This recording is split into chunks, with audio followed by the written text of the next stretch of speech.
ليظهره على الدين كله ولو كره المشركون. اللهم صل على محمد وعلى آل محمد كما صليت على إبراهيم وعلى آل إبراهيم إنك حميد مجيد. اللهم بارك على محمد وعلى آل محمد كما باركت على إبراهيم وعلى آل إبراهيم إنك حميد مجيد. أما بعد فإن خير الكلام كلام الله وخير السنن سنن محمد صلى الله عليه وسلم وشر الأمور محدثاتها وكل محدثة بدعة وكل بدعة ضلالة. أعوذ بالله من الشيطان الرجيم. بسم الله الرحمن الرحيم.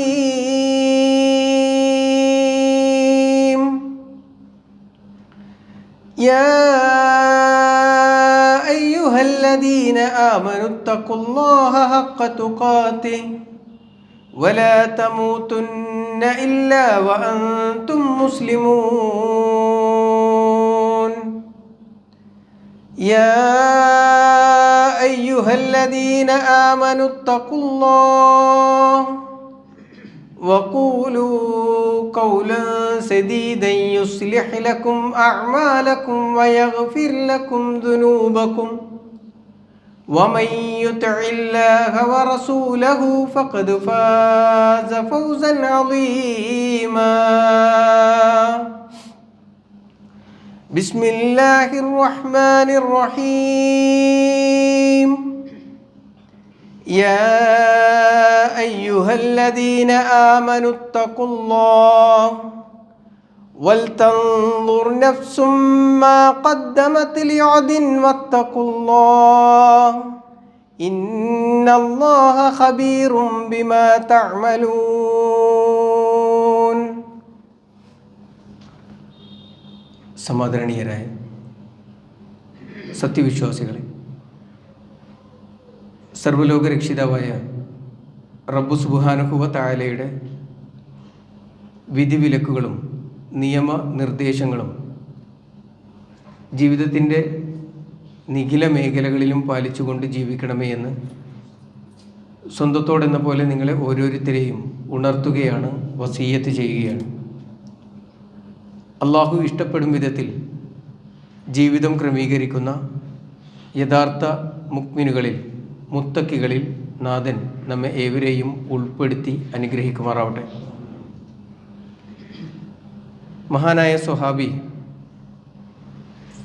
അബ്ദുല്ലാഹിബ്നു മസ്ഊദ് റളിയല്ലാഹു അൻഹു പറയുന്നതായി കാണാം. അബ്ദുല്ലാഹിബ്നു മസ്ഊദ് റളിയല്ലാഹു അൻഹുവിനെ സംബന്ധിച്ചിടത്തോളം നമുക്കെല്ലാം നല്ല ബോധ്യമുണ്ട്. പ്രവാചകൻ സല്ലല്ലാഹു അലൈഹി വസല്ലമയിൽ നിന്ന് വിശുദ്ധ ഖുർആൻ 70ഓളം അധ്യായങ്ങൾ സമ്പൂർണമായി അദ്ദേഹം കേട്ട് പഠിച്ചിരുന്നു എന്നും വിശുദ്ധ ഖുർആനിൻ്റെ വ്യാഖ്യാനത്തെക്കുറിച്ചുള്ള അഗാധമായ പാണ്ഡിത്യം അദ്ദേഹത്തിന് ഉണ്ടായിരുന്നുവെന്നും വളരെ ഭംഗിയായി പ്രവാചകൻ സല്ലല്ലാഹു അലൈഹി വസല്ലമക്ക് പോലും താൽപ്പര്യം ഉതകും വിധത്തിൽ പ്രവാചകന് ഖുർആൻ പാരായണം ചെയ്തു കൊടുക്കുകയും പ്രവാചകൻ ഇബ്നു മസ്ഊദ് റളിയല്ലാഹു അൻഹു പാരായണം ചെയ്യുന്നത് കേൾക്കാൻ ആഗ്രഹിക്കുകയും ചെയ്തിരുന്നു എന്നൊക്കെ നമുക്കറിയാം. ഇബ്നു മസ്ഊദ് റളിയല്ലാഹു അൻഹു പറയുന്നത്, ഇദാ സമഅത യാ അയ്യുഹല്ലദീന ആമനു, സത്യവിശ്വാസികളോട് പറയുന്നത്, സത്യവിശ്വാസികളെ നിങ്ങൾ അള്ളാഹുവിൻ്റെ കലാമിൽ യാ അയ്യുഹല്ലദീന ആമനു എന്ന ഒരു അഭിസംബോധനയോടുകൂടി ആരംഭിക്കുന്ന വചനങ്ങൾ നിങ്ങൾ കേട്ടാൽ ഫഅർഇഹ സമഅക്, ആ വചനത്തിന് നിങ്ങൾ ചെവി കൊടുക്കണം. അവിടെ നിങ്ങൾ ജാഗ്രതയോടുകൂടി എന്താണ് പറയുന്നത് എന്ന് നിങ്ങൾ ശ്രദ്ധിക്കണം. ഫഇന്നഹു ഖൈറുൻ തുഅ്മറു ബി, ഒരുപക്ഷെ അത് അള്ളാഹു നിങ്ങളോട് ചെയ്യാൻ കൽപ്പിക്കുന്ന ഒരു നന്മയോ ഔ ശർറുൻ തൻഹാൻ, അല്ലെങ്കിൽ നിങ്ങളിൽ നിന്ന് വിരോധിക്കുന്ന ഒരു തിന്മയോ കുറിച്ചായിരിക്കാം ആ അഭിസംബോധനയെ തുടർന്ന് നാഥൻ്റെ വാക്കുകളിൽ ഉണ്ടാവുക. അതുകൊണ്ട് യാ അയ്യുഹല്ലദീന ആമനു എന്ന തുടക്കത്തോടു കൂടിയുള്ള ആയത്തുകൾ നിങ്ങൾ കേട്ടുകഴിഞ്ഞാൽ ജാഗ്രതയോടുകൂടി ശ്രദ്ധിക്കണേ എന്നാണ് അദ്ദേഹം സൂചിപ്പിച്ചത്. കഴിഞ്ഞ കുറേ ആഴ്ചകളിലായി വിശുദ്ധ ഖുർആനിലെ യാ അയ്യുഹല്ലദീന ആമനു എന്ന് തുടങ്ങുന്ന ആയത്തുകളെക്കുറിച്ചാണ് നമ്മൾ സംസാരിച്ചു കൊണ്ടിരിക്കുന്നതും. ഇന്ന് അതിൻ്റെ തുടർച്ചയിൽ വിശുദ്ധ ഖുർആനിലെ 60-ാം അധ്യായം സൂറത്ത് മുംതഹനയിലെ 18-ാമത്തെ വചനമാണ് ആമുഖത്തിൽ ഓതിക്കേൾപ്പിക്കപ്പെട്ടിട്ടുള്ളത്. ആയത്ത് ഇങ്ങനെയാണ്: യാ അയ്യുഹല്ലദീന ആമനു തഖുല്ല, അല്ലയോ സത്യവിശ്വാസികളെ നിങ്ങൾ അള്ളാഹുവിനെ സൂക്ഷിക്കണേ. വൽ തൻദുർ നഫ്സും മാ ഖദ്ദമത് ലിഗദിൻ, ഓരോ ആത്മാവും ഓരോരുത്തരും എന്താണ് നാളേക്ക് വേണ്ടി കരുതി വച്ചിരിക്കുന്നത് എന്നതിനെക്കുറിച്ച് ഒന്ന് ചിന്തിക്കുകയും ആലോചിക്കുകയും ഒരു തിരിഞ്ഞു നോട്ടം നടത്തുകയും ചെയ്യണേ. പിന്നെയും പറയുന്നത് വത്തഖുല്ല, നിങ്ങൾ അള്ളാഹുവിനെ സൂക്ഷിക്കുകയും ഇന്നല്ലാഹ ഖബീറും ബിമാ തഅമലൂൻ, നിങ്ങൾ പ്രവർത്തിച്ചു കൊണ്ടിരിക്കുന്നതിനെക്കുറിച്ച് അള്ളാഹു സൂക്ഷ്മമായി അറിയുന്നവനാണ് എന്ന് പറഞ്ഞുകൊണ്ടാണ് ആ ആയത്ത് അവസാനിക്കുന്നത്. ഇവിടെ റബ്ബ് സുബ്ഹാനഹു വ തആല നമ്മളോട് ആവശ്യപ്പെടുന്നത്, സത്യവിശ്വാസികളോടായി പറയുന്നത്, നിങ്ങൾ ഉറപ്പായും വരും എന്ന് വിശ്വസിക്കുന്ന, അല്ലെങ്കിൽ നിങ്ങളുടെ വിശ്വാസം സമ്പൂർണ്ണമാകുന്നത് ആ പരലോക വിശ്വാസത്തോടു കൂടിയാണല്ലോ.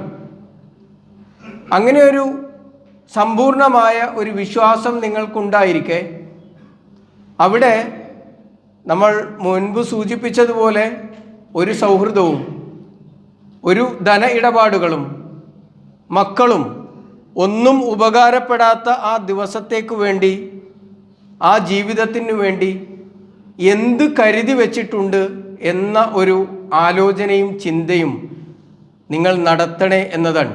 നമ്മളും നമ്മളോട് ചോദിക്കേണ്ടത് എന്തുണ്ട് കയ്യിൽ എന്നാണ്. അങ്ങനെ ഒരു ആലോചന നമ്മൾ നടത്തുമ്പോൾ പലപ്പോഴും ആ ആലോചന തുടങ്ങേണ്ടുന്ന ഒരു ചോദ്യമുണ്ട്. അത് നമ്മൾ ആരാണ് എന്ന ചോദ്യത്തിൽ നിന്ന് വേണം തുടങ്ങാൻ. എനിക്ക് തോന്നുന്നത് അങ്ങനെയാണ്.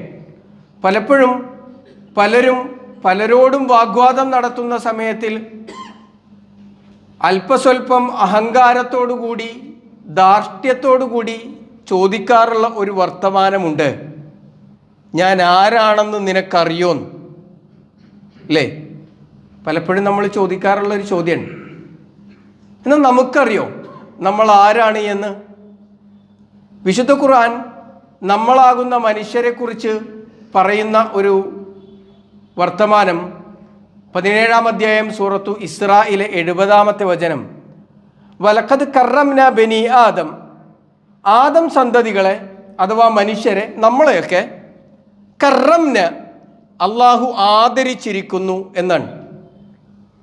വഹമൽനാഹും ഫിൽ ബർരി വൽ ബഹർ, നമുക്ക് ജീവിതം സാധ്യമാകും വിധത്തിൽ കടലിലും കരയിലുമൊക്കെ നമ്മളെ വഹിക്കുകയും ചെയ്തിരിക്കുന്നു.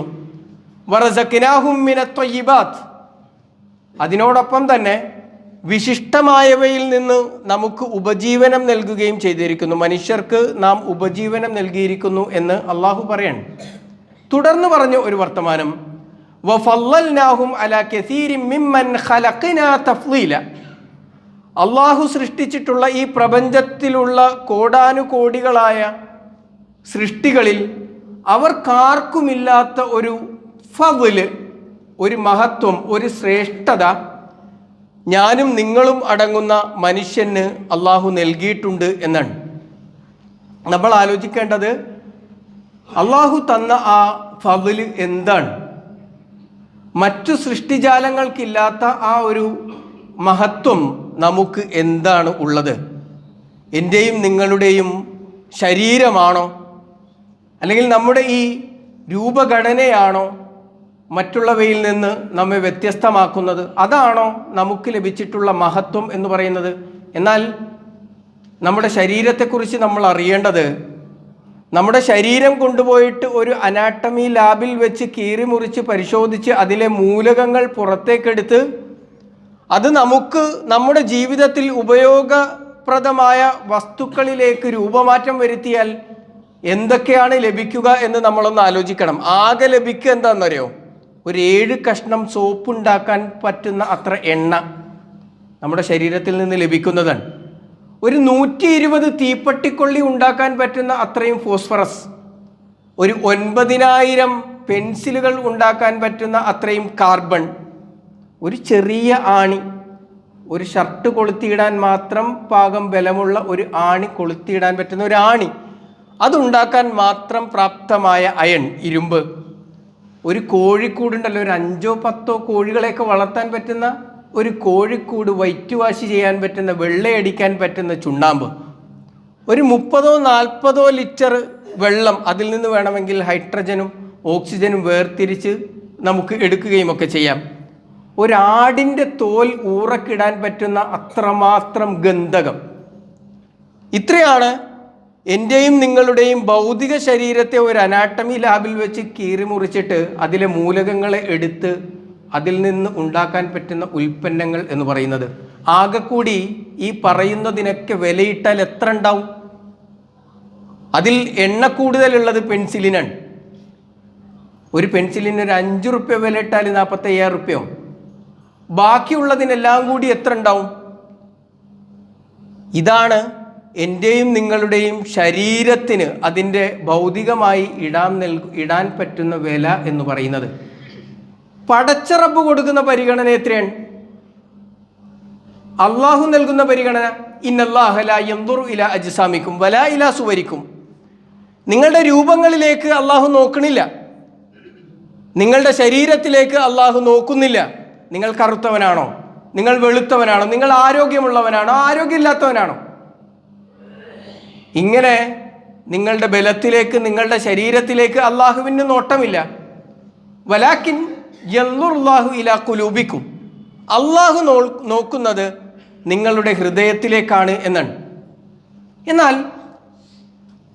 ഈ പറഞ്ഞ അല്പമാത്രമായ വിലയുള്ള നമ്മുടെ ശരീരത്തിനു വേണ്ടി നമ്മൾ ചിലവഴിക്കുന്ന ധനവും സമയവും എത്രയാണ്? നമ്മുടെ ചെറുപ്പക്കാരായ ആളുകളൊക്കെ ജിമ്മിന് പോയും അതിൽ തന്നെ ശരീരം പുഷ്ടിപ്പെടുത്താൻ ആവശ്യമായ ഭക്ഷണക്രമങ്ങൾ പാലിച്ചും അതൊക്കെ വാങ്ങിയും, ഇതൊന്നും വേണ്ടെന്നല്ല പറയുന്നത്. പക്ഷെ ഏതിനാണ് കൂടുതൽ പ്രാധാന്യം കൊടുക്കേണ്ടത്, എന്തിനാണ് കൂടുതൽ സമയം ചെലവാക്കേണ്ടത് എന്നിടത്ത് നമുക്ക് വലിയ അബദ്ധങ്ങൾ സംഭവിച്ചു പോകുന്നു. അതൊന്ന് തിരിച്ചറിയുകയും തിരുത്തുകയും ചെയ്യാൻ കഴിയുന്നില്ല എങ്കിൽ നാളത്തേക്ക് എന്താണ് സംഭരിച്ചു വച്ചിരിക്കുന്നത് എന്നതിനെക്കുറിച്ചുള്ള ആലോചനകൾ നടത്തുന്നിടത്ത് നമ്മൾ തെറ്റിപ്പോവാനുള്ള സാധ്യതകളുണ്ട്. അതുകൊണ്ട് നമ്മൾ നമ്മളെക്കുറിച്ച് തിരിച്ചറിയണം. ജിമ്മിൽ പോയിട്ട് സ്ത്രീകളൊക്കെയാണ് എങ്കിൽ ബ്യൂട്ടി പാർലറിലും മറ്റുമൊക്കെയായി ചിലവഴിക്കുന്ന പൈസയും സമയവും എത്രയാണ് എന്ന് നമ്മൾ ഓരോരുത്തരും ആലോചിക്കേണ്ടുന്നതാണ്. എന്നാൽ ആ ശരീരത്തിന് പടച്ച റബ്ബ് കൊടുക്കുന്ന വിലയാണ് പ്രവാചകൻ സല്ലല്ലാഹു അലൈഹി വസല്ലമ വിശദീകരിച്ചത്. എന്നാൽ ഉപകാരമുള്ളത് എന്തിനാണ്? വിശുദ്ധ ഖുർആൻ പറഞ്ഞത് യൗമ ലാ യൻഫഉ മാലുൻ വലാ ബനൂൻ, നമ്മുടെ സമ്പത്തും നമ്മുടെ മക്കളും ഒന്നും ഉപകാരപ്പെടാത്ത ഒരു ദിവസം വരാനുണ്ട്. ആ ദിവസത്തേക്ക് എന്ത് കരുതി വച്ചിട്ടുണ്ട് എന്നാണ് നമ്മുടെ ചോദ്യം തന്നെ. എന്നാൽ അവിടെ ആരെയാണ് പരിഗണിക്കുക?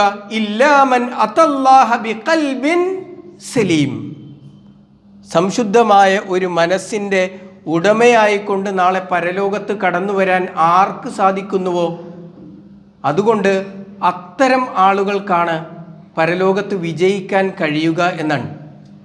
അതുകൊണ്ട് ബുദ്ധി തന്ന റബ്ബ്, ആ ബുദ്ധി അംഗീകരിക്കുകയും അത് ഉപയോഗപ്പെടുത്തുകയും ചെയ്യുന്ന നമ്മൾ നമ്മുടെ ജീവിതത്തെ ബുദ്ധിപരമായി ഉപയോഗപ്പെടുത്താൻ നമുക്ക് കഴിയേണ്ടതുണ്ട്.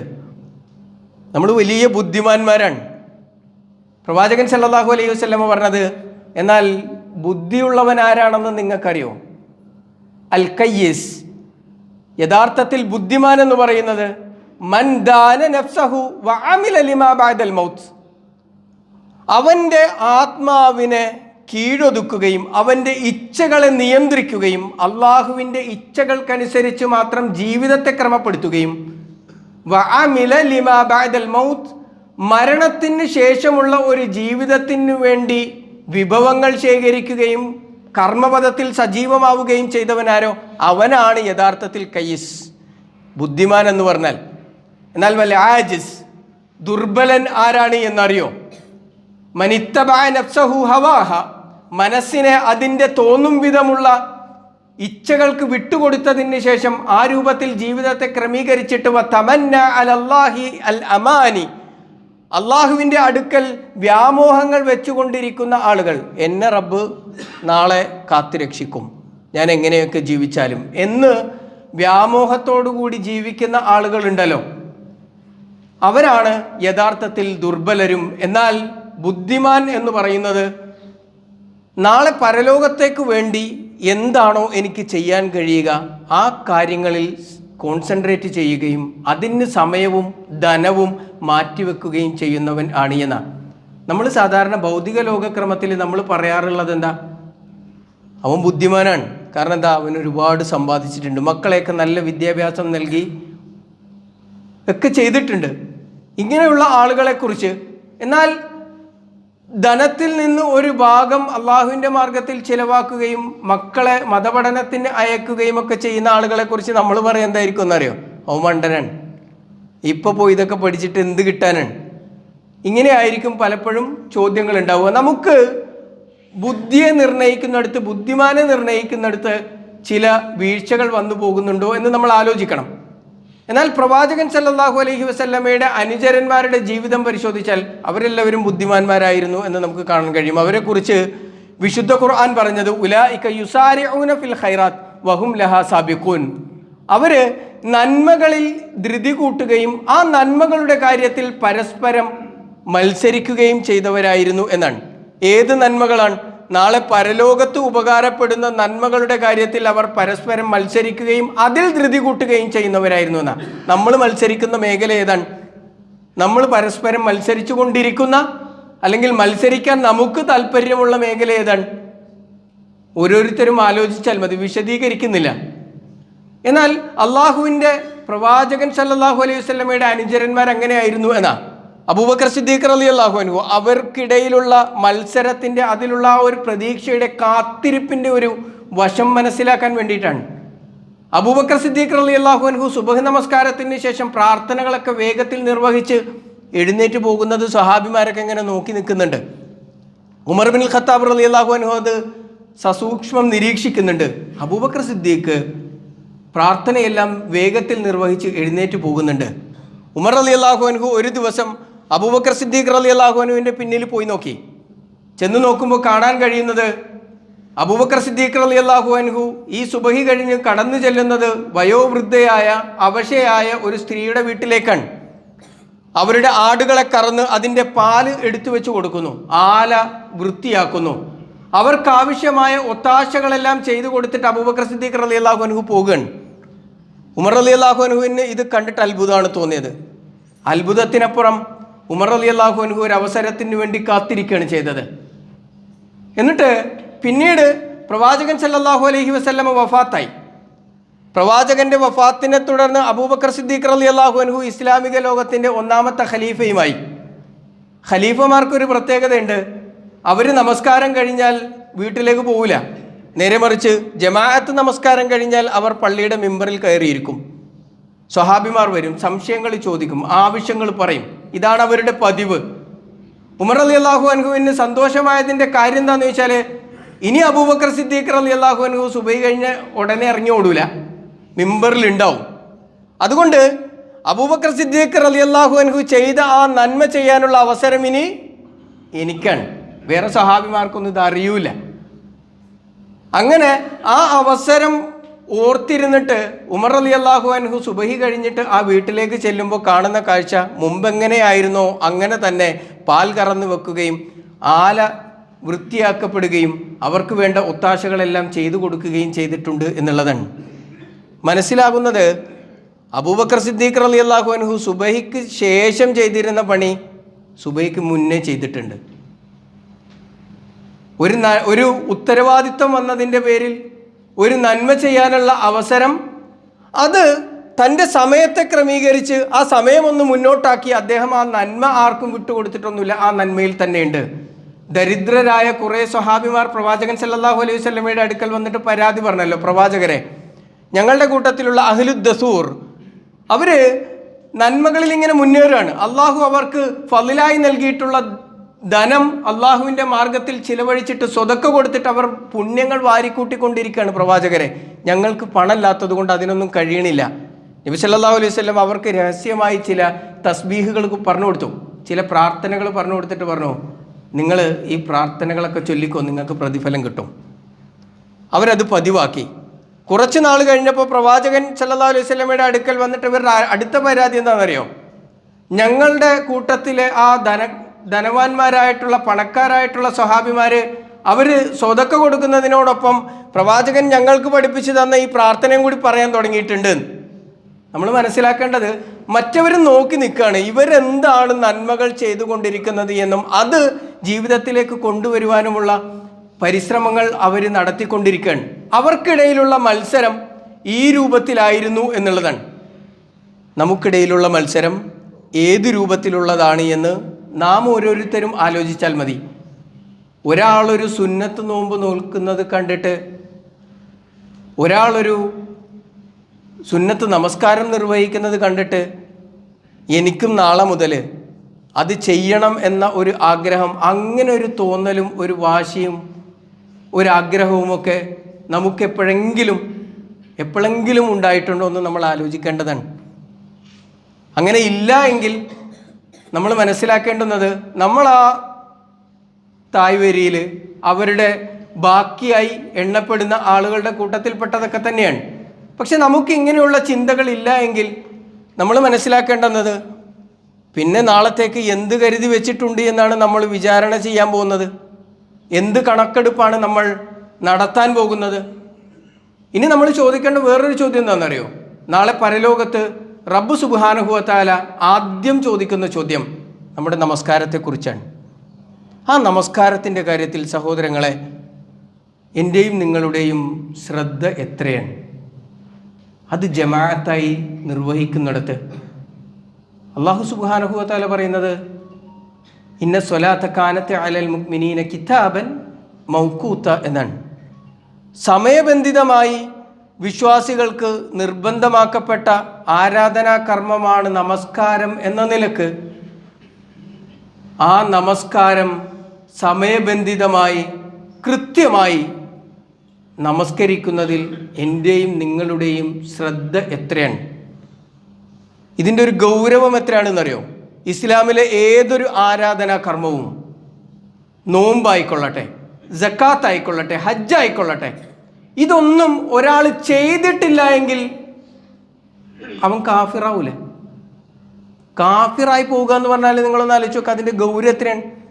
സത്യനിഷേധി അങ്ങോട്ടായി പോവുക എന്ന് പറഞ്ഞാൽ, ഒരാൾ നോമ്പ് നോറ്റില്ല എന്നതിൻ്റെ പേരിൽ അവൻ കാഫിറാവില്ല. നേരെ മറിച്ച് നോമ്പെന്ന് പറയുന്ന ഒന്നില്ല എന്ന് നിഷേധിക്കുന്നിടത്തെ അവൻ കാഫിറാകുന്നുള്ളൂ.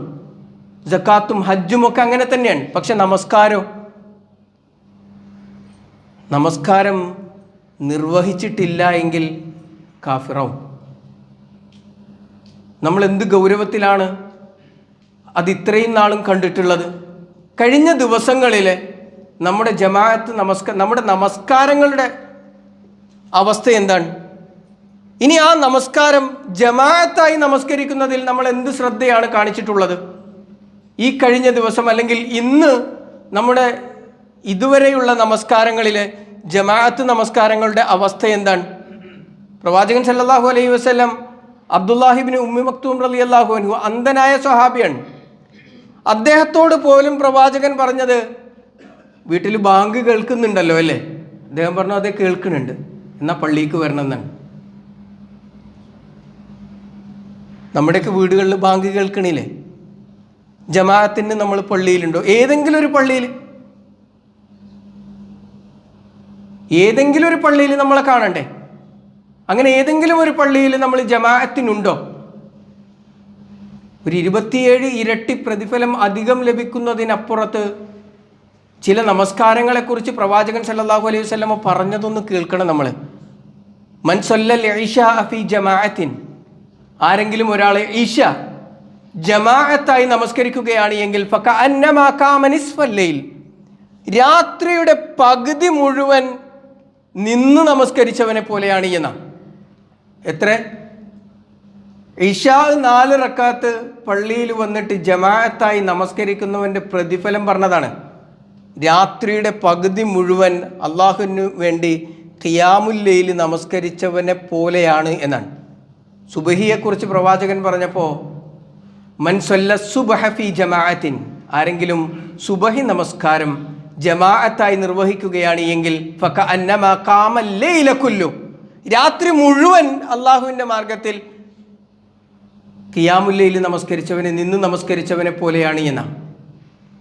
ഒന്നാമത്തെ ചോദ്യം പരലോകത്ത് നമ്മളോട് ചോദ്യം ചെയ്യപ്പെടുന്നതും നമ്മുടെ ജീവിതത്തിലെ കണക്കെടുപ്പ് നടത്തുമ്പോൾ നമ്മൾ ആദ്യം നാളേക്ക് വേണ്ടി എന്ത് കരുതിയിട്ടുണ്ട് എന്ന് നമ്മൾ അന്വേഷിക്കുമ്പോൾ ആദ്യം നമ്മളോട് ചോദിക്കേണ്ടതും ഈ നമസ്കാരത്തെക്കുറിച്ചാണ്. എന്താണ് നമ്മുടെ നമസ്കാരത്തിൻ്റെ അവസ്ഥ സഹോദരന്മാരെ? നമ്മൾ ഓരോരുത്തരും ആലോചിച്ചാൽ മതി. അടുത്തിരിക്കുന്ന ആളെക്കുറിച്ച് നമ്മൾ ചിന്തിക്കേ വേണ്ട. അവരില്ല, നാളെ പരലോകത്തിലെ ചിത്രത്തിൽ അവരില്ല, നമ്മളേ ഉള്ളൂ. ഈ ചോദ്യം ചോദിക്കുമ്പോൾ നമുക്ക് ചില വിഷമങ്ങൾ ഉണ്ടാകുന്നുണ്ട് എങ്കിൽ, നാളിതുവരെയുള്ള നമ്മുടെ നമസ്കാരത്തെക്കുറിച്ച് നമുക്ക് ചില പോരായ്മകളുണ്ട് എന്ന് തോന്നുന്നുണ്ട് എങ്കിൽ അത് തിരുത്താൻ വേണ്ടിയിട്ടാണ്. നിരന്തരം നമ്മൾ നമ്മളോട് ഈ ചോദ്യങ്ങൾ ചോദിക്കുന്നിടത്ത് മാത്രമേ തിരുത്താനുള്ള സാധ്യതകൾ കാണുന്നുള്ളൂ. അല്ലാതെ ഇതിങ്ങനെ തന്നെ പോയിക്കോട്ടെ എന്ന് വിചാരിച്ചു കഴിഞ്ഞാൽ ഒരു കാലത്തും നമ്മൾ മാറൂല. ഇത് ഫർള് നമസ്കാരത്തിൻ്റെ, സുന്നത്ത് നമസ്കാരത്തിൻ്റെ അവസ്ഥ എന്താണ്? റവാത്തിബ് സുന്നത്തുകളുടെ കാര്യത്തിലെങ്കിലും നമ്മുടെ അവസ്ഥ എന്താണ് എന്ന് നമ്മൾ ഓരോരുത്തരും ആലോചിക്കണം. ആദ്യത്തെ കണക്കെടുപ്പ് നടത്തേണ്ടുന്നത് നമ്മുടെ നമസ്കാരത്തെക്കുറിച്ചാണ്. രണ്ടാമത്തത്, ഇന്ന് അള്ളാഹുവിൻ്റെ കലാമിൽ നിന്ന് എത്ര ആയത്ത് നമ്മൾ പാരായണം ചെയ്തിട്ടുണ്ട് ഇന്ന്? അല്ലെങ്കിൽ റമദാൻ കഴിഞ്ഞിട്ട് വിശുദ്ധ ഖുർആനിൽ നിന്ന് എത്ര ഓതിയിട്ടുണ്ട്? ഒന്ന് ആലോചിച്ച് നോക്ക്. റമദാനിൽ 1, 2, 3 ഖത്തം തീർത്ത ആളുകൾ നമുക്കിടയിലുണ്ട്, അല്ലെങ്കിൽ അതിന് ശ്രമിച്ച ആളുകളുണ്ട്. ഇന്ന് നമ്മൾ എത്ര ഓതിയിട്ടുണ്ട് സഹോദരന്മാർ? ഒരു സൂറത്ത്, ഒരു പേജ്, ഒരു ആയത്തെങ്കിലും വിശുദ്ധ ഖുർആനിൽ നിന്ന് പാരായണം ചെയ്യാൻ നമുക്ക് സാധിച്ചിട്ടുണ്ടോ?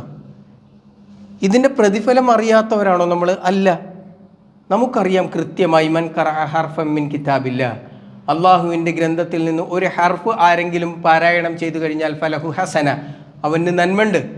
അൽ ഹസനത്തു ബിഅശ്റത്തി അംസാലിഹ, ഒരു നന്മ എന്ന് പറഞ്ഞാൽ അതിൻ്റെ 10 ഇരട്ടിയാണ് എന്ന് നമുക്കറിയാം. നബി സല്ലല്ലാഹു അലൈഹി വസല്ലം പറഞ്ഞത് അലിഫ് ലാം മീം 1 അല്ല 3 ഹർഫാണ് എന്ന്.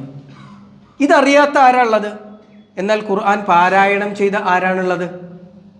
അൽ ഖുർആൻ യശ്ഫഉ ലി സ്വാഹിബിഹി യൗമൽ ഖിയാമ, അന്ത്യദിനത്തിൽ വിശുദ്ധ ഖുർആൻ ആ പാരായണം ചെയ്തവന് വേണ്ടി ഷഫാഅത്ത് നടത്തും എന്നാണ്. ഇതറിയാത്ത ആരാണുള്ളത്? എന്നാൽ ഖുർആൻ പാരായണം ചെയ്ത ആരാണുള്ളത്? സ്വർഗത്തിലേക്ക് പ്രവേശിക്കപ്പെട്ട് കഴിഞ്ഞാൽ സ്വർഗത്തിൽ നമ്മുടെ ദറജ എന്ത് എന്ന് തീരുമാനിക്കുന്നത് നമ്മളാണ്. അല്ലാഹു സുബ്ഹാനഹു വ തആല പറയും, നീ മനഃപ്പാഠമാക്കിയ ഖുർആനിൽ നിന്ന് നീ പാരായണം ചെയ്യേ. മക്കാനുക ഫീ ആഖിരി ആയത്തിൻ തഖ്റഉ, നീ അവസാനം പാരായണം ചെയ്ത് അവസാനിപ്പിക്കുന്ന ആയത്ത് ഏതാണോ അവിടെയാണ്. അതുവരെ ഇങ്ങനെ പാരായണം ചെയ്ത് ഇങ്ങനെ കയറിപ്പോകാം. എന്നിട്ട് എവിടെ എത്തുമ്പോഴാണോ മനഃപ്പാഠമാക്കിയതിലെ അവസാനത്തെ ആയത്തും അവസാനിക്കുന്നത് അവിടെയാണ് സ്വർഗത്തിലെ സ്ഥാനം. എന്നിട്ട് വിശുദ്ധ ഖുർആനിൽ നിന്ന് മനഃപ്പാഠമാക്കുന്ന ആളുകൾ നമ്മുടെ കൂട്ടത്തിൽ എത്ര പേരുണ്ട്? ഇതൊന്നുമില്ലാതെ എന്താണ് നാളെ പരലോകത്തേക്ക് വേണ്ടി എന്ത് ചെയ്തു എന്ന കണക്കെടുപ്പിൽ നമുക്ക് മുതൽക്കൂട്ടായി ഉണ്ടാകും എന്ന് നമ്മൾ വിചാരിക്കുന്നത്? എത്ര ഖുർആൻ പഠന സംരംഭങ്ങളാണ് നമ്മുടെ നാട്ടിൽ സുലഭമായിട്ടുള്ളത്. അതിലൊക്കെയുള്ള നമ്മുടെ പങ്കാളിത്തം എന്താണ്? ഏതെങ്കിലും ഒരു ഖുർആൻ പഠന സംരംഭത്തിൽ നമുക്കൊരിടപെടൽ, ഒരു സ്ഥാനം ഉണ്ടാവണ്ടേ? എവിടെയെങ്കിലും നമ്മുടേതായ ഒരു പങ്കാളിത്തം ഉണ്ടോ എന്ന് നമ്മളൊന്ന് ആലോചിക്കണ്ടേ? പലപ്പോഴും പല ആളുകളും പറയാറുള്ളൊരു വാദം എന്താണെന്നറിയോ? എനിക്ക് കുറേ പ്രായമൊക്കെ ആയി, ഇനിയിപ്പോൾ ഇത് പഠിക്കാനൊന്നും വിചാരിച്ചാൽ നടക്കില്ല എന്ന് പറയുന്ന, അങ്ങനെ ഇതിനെ ഒന്നും പഠിക്കാൻ ശ്രമിക്കാത്ത ആളുകളുണ്ട്.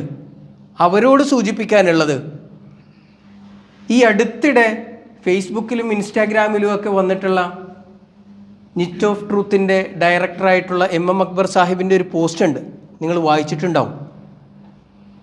അതിൽ അദ്ദേഹം തൻ്റെ മകൾ ഹാഫിളായ ദിവസം എഴുതിയ കുറിപ്പാണ്. ആ കുറിപ്പിൽ നമുക്ക് വെല്ലുവിളി എന്നോണം പറഞ്ഞ ഒരു സംഭവമുണ്ട്. അദ്ദേഹത്തിൻ്റെ പിതാവ് 53-ാമത്തെ വയസ്സിൽ ബ്രെയിൻ ട്യൂമർ ബാധിച്ചതിനെ തുടർന്ന് കാഴ്ച നഷ്ടപ്പെട്ട് സമ്പൂർണ്ണ അന്ധനായി മാറിയതിന് ശേഷം ഖുർആൻ പഠിക്കാൻ ആരംഭിച്ചു. 63-ാമത്തെ വയസ്സിൽ പിതാവ് മരിക്കുന്ന സമയത്ത് 8 ജുസുകളോളം മനഃപ്പാഠമാക്കിയിരുന്നു എന്നാണ്. തൻ്റെ മക്കളെ വിളിച്ചിരുത്തി ഖുർആൻ പാരായണം ചെയ്യാൻ ആവശ്യപ്പെടുകയും അത് കേൾക്കുകയും അങ്ങനെ മനഃപ്പാഠമാക്കുകയും ചെയ്തിരുന്നു എന്നാണ്. നമുക്കെന്തിൻ്റെ കുറവാണുള്ളത്? അള്ളാഹുവിൻ്റെ അനുഗ്രഹങ്ങൾ കൂടിപ്പോയതല്ലാതെ എന്ത് കുറവാണ് നമുക്കുള്ളത്? ചിലപ്പോൾ പറയും സമയമില്ല.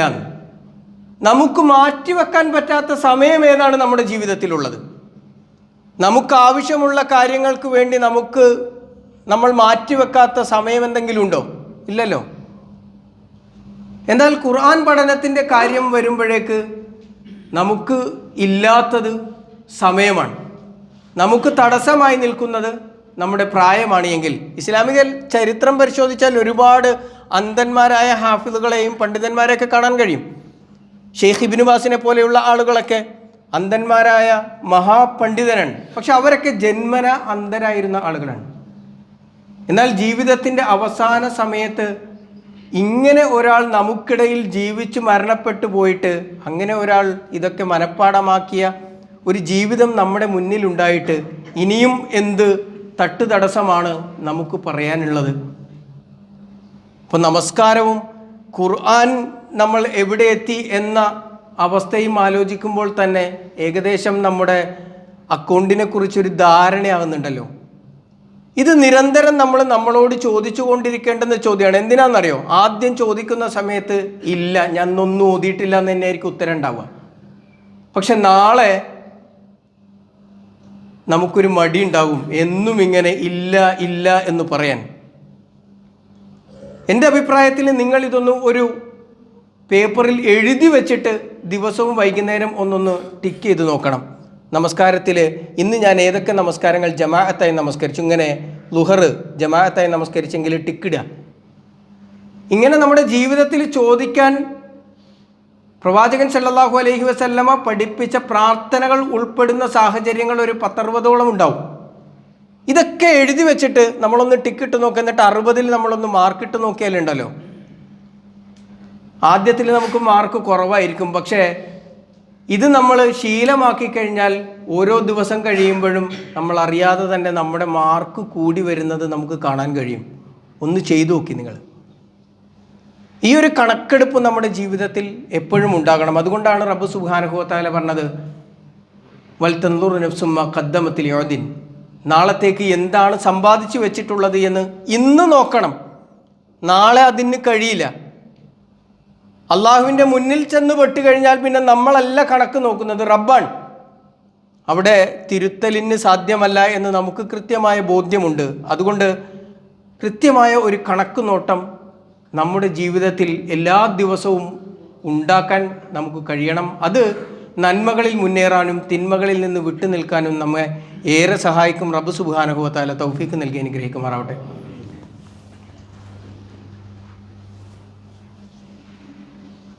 അൽഹംദുലില്ലാ, അസ്സലാത്തു വസ്സലാമു അലാ റസൂലിഹിൽ അമീൻ വഅലാ ആലിഹി വസഹ്ബിഹി അജ്മഈൻ, അമ്മാ ബഅദ്.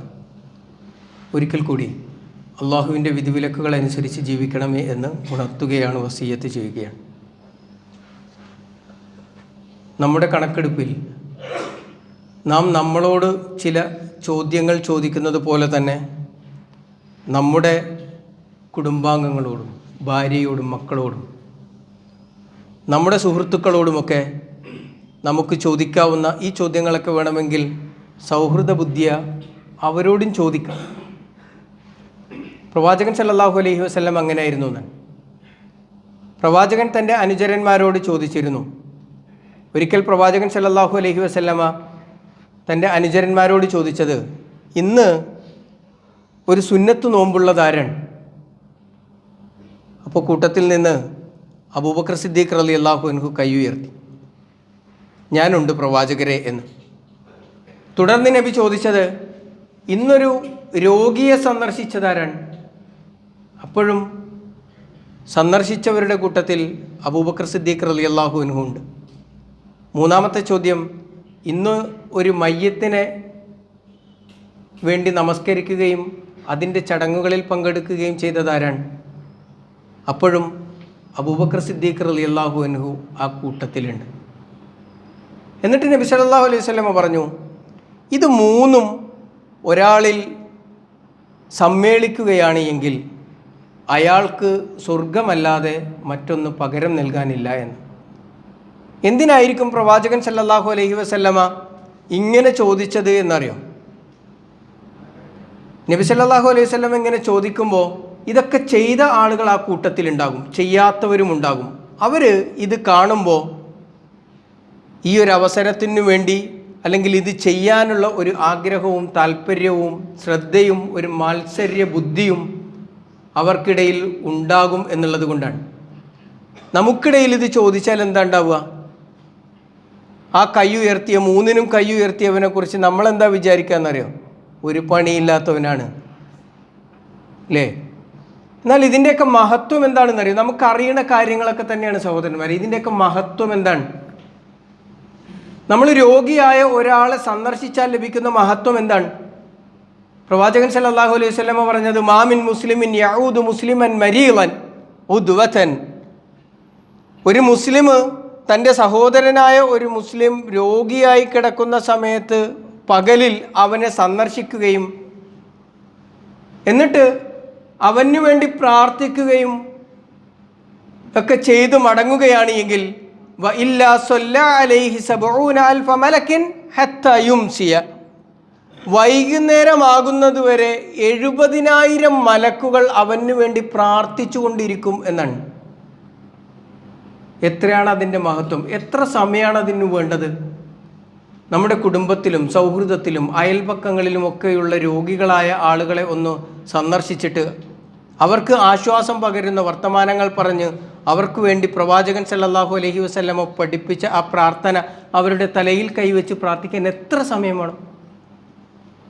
അതിന് സമയം കണ്ടെത്തിയാലുണ്ടല്ലോ 70,000 മലക്കുകളാണ്. ഒരു മലക്കുണ്ടായാൽ മതിയല്ലോ നമുക്ക് വേണ്ടി പ്രാർത്ഥിക്കാൻ. ആ സ്ഥാനത്ത് 70,000 മലക്കുകൾ അള്ളാഹുവിനോട് നമ്മുടെ നന്മയ്ക്ക് വേണ്ടി പ്രാർത്ഥിച്ചു കൊണ്ടിരിക്കും എന്നാണ്. ഈ അവസരങ്ങൾ നമ്മൾ ഉപയോഗപ്പെടുത്തണം. മയ്യത്ത് പരിപാലനത്തിൻ്റെ അവസ്ഥയും നമുക്കറിയാം, അതിൻ്റെ പ്രതിഫലം എത്രയാണ് എന്ന്. നമസ്കരിക്കുകയും തുടർന്ന് അതിനെ മറമാടി പ്രാർത്ഥനകൾ കഴിഞ്ഞ് മടങ്ങുന്ന ഒരാൾക്ക് 2 ഖീറാത്താണ്. സ്വഹാബിമാർ ചോദിക്കുന്നുണ്ട് പ്രവാചകരോട്, പ്രവാചകരെ ഖീറാത്ത് എന്ന് പറഞ്ഞാൽ എന്താണ്?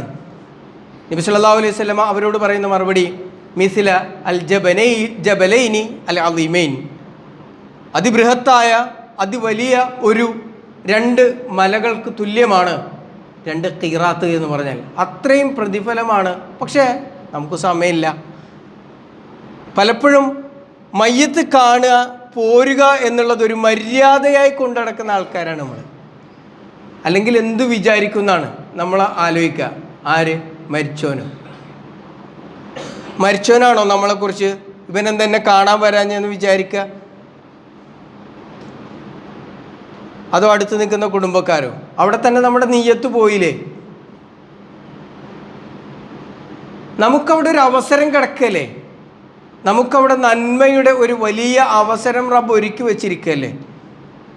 എന്തേ അത് മനസ്സിലാക്കിയിട്ട് ആ മയ്യത്തിനെ പരിപാലിക്കുകയും അതിൻ്റെ ജനാസയെ പിന്തുടരുകയും നമസ്കരിക്കുകയും തസ്ബീത്ത് ചൊല്ലി അതിനു വേണ്ടി പ്രാർത്ഥിച്ചു മടങ്ങാൻ എന്തേ നമുക്ക് കഴിയാത്തത്? അല്ലെങ്കിൽ അതിനെന്താണ് നമുക്ക് സമയം കണ്ടെത്താൻ പറ്റാത്തത്? ഇതൊക്കെയാണ് നാളെ പരലോകത്തേക്ക് നമ്മൾക്ക് ചെയ്തു വെക്കാൻ കഴിയുമെങ്കിൽ പറ്റുന്നത്. പക്ഷെ ഇവിടെ ഒന്നും നമ്മളില്ല, ഈ ഇടങ്ങളിലൊന്നും നമ്മളില്ല. എന്നിട്ടും അള്ളാഹു നമ്മളോട് പറയാണ്, വൽ തൻദുർ നഫ്സും മാ ഖദ്ദമത് ലിഗദിൻ, നാളേക്ക് വേണ്ടി എന്താണ് കരുതി വെച്ചിരിക്കുന്നത് എന്ന് നിങ്ങളൊന്ന് നോക്കിയാലൊന്നും കാണൂല. എങ്ങനെ ഉണ്ടാവാനാണ്? ഈ പറയപ്പെട്ട നന്മയുടെ ഇടങ്ങളിൽ നമുക്കൊരു താല്പര്യവുമില്ല. താല്പര്യമുണ്ടെങ്കിൽ തന്നെ മാറ്റിവെക്കാൻ സമയമില്ല.